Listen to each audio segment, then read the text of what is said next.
Halo semuanya, kami dari kelompok 6 akan menjelaskan materi tentang nasionalisme di Filipina. Sebelum itu, kami akan memperkenalkan diri kami masing-masing. Kenalkan, nama saya Christopher, absen 6. Nama saya Claire, absen 8. Nama saya Clarissa, absen 10. Nama saya Felicia Foran, absen 13. Sekian dari perkenalan kami, selamat menyaksikan. Jadi materi yang akan kita bahas itu ada 5. Yang pertama aspek waktu, terus ada latar belakang, yang ketiga ada kronologi, yang keempat ada dampak, dan yang terakhir pesan moral yang kita dapatkan dari nasionalisme di Filipina. Tunggu dulu, sebelum aku mulai penjelasan ini, aku mau nanya dulu nih ke orang-orang random, kira-kira mereka tahu nggak ya nasionalisme di Filipina itu apa? Kakak tahu nggak sih nasionalisme di Filipina itu apa? Nasionalisme di Filipina? Kurang tahu juga deh. Emang itu apa ya? Waduh, belum tahu nih. Kalau gitu, simak penjelasan kami ya.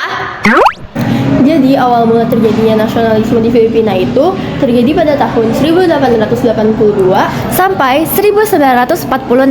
Sekarang, mari kita saksikan latar belakang terjadinya nasionalisme di Filipina. Jadi latar belakang terjadinya nasionalisme di Filipina itu ada 2 faktor. Yang pertama faktor intern, yaitu munculnya golongan terpelajar di Filipina. Terus yang kedua, pemerintah jajahan Spanyol bertindak kolot dan kejam. Yang ketiga, adanya pemerintahan gereja, sebagian besar tanah pertanian itu milik biara. Dan petani hanya sebagai penyewa tanah. Jadi masyarakat itu memiliki keterbatasan hak. Yang kedua ada faktor ekstern. Yang pertama adalah masuknya paham liberalisme, nasionalisme, dan demokrasi. Yang kedua, adanya pengaruh dari negara Amerika Latin yang mampu memerdekakan diri dari Spanyol, sehingga menyadarkan bangsa Filipina bahwa negara penjajah, khususnya Spanyol, adalah negara yang dapat dikalahkan oleh negara jajahannya. Yang ketiga, ditemukannya alat komunikasi dan transportasi, sehingga memperluas pemahaman rakyat Filipina tentang penjajahan. Awalnya Jose Rizal membentuk Liga Filipina dan Andres Bonifacio membentuk pemberontakan Katipunan. Lalu Jose Rizal dituduh dalam pemberontakan dan akhirnya ia dieksekusi. Emilio Aguinaldo membuat persetujuan dengan Amerika untuk menjatuhkan Spanyol. Namun setelah Spanyol menyerah, kemerdekaan Filipina yang telah dijanjikan tidak ditepati. Amerika membuat Filipina Commission untuk membimbing berjalannya negara.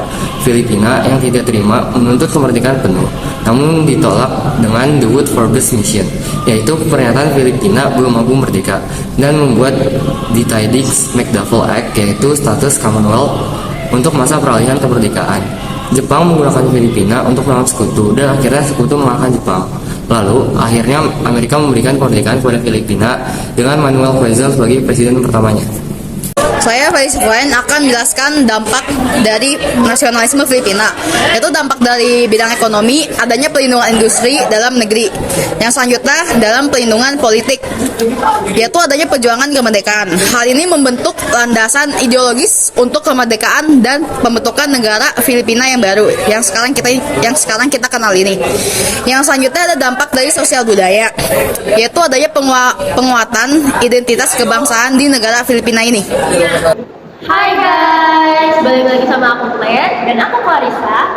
Jadi kita di sini mau kasih tahu nih pesan moral apa yang kita dapat dari nasionalisme di Filipina. Betul tuh. Jadi yang pertama, kita harus selalu menepati janji yang sudah kita buat. Bener tuh, jangan PHP doang ya. Terus yang kedua, jangan asal nuduh orang kalau belum mengetahui kebenarannya. Betul. Kalau kalian suka nuduh orang sembarangan, kalian tuh jahat. Ingat ya pesan-pesan tadi. Sekian dari kami, terima kasih. Dadah. Sekian penjelasan dari kami tentang materi nasionalisme di Filipina. Maaf jika ada kesalahan dalam kata-kata. Terima kasih sudah menonton.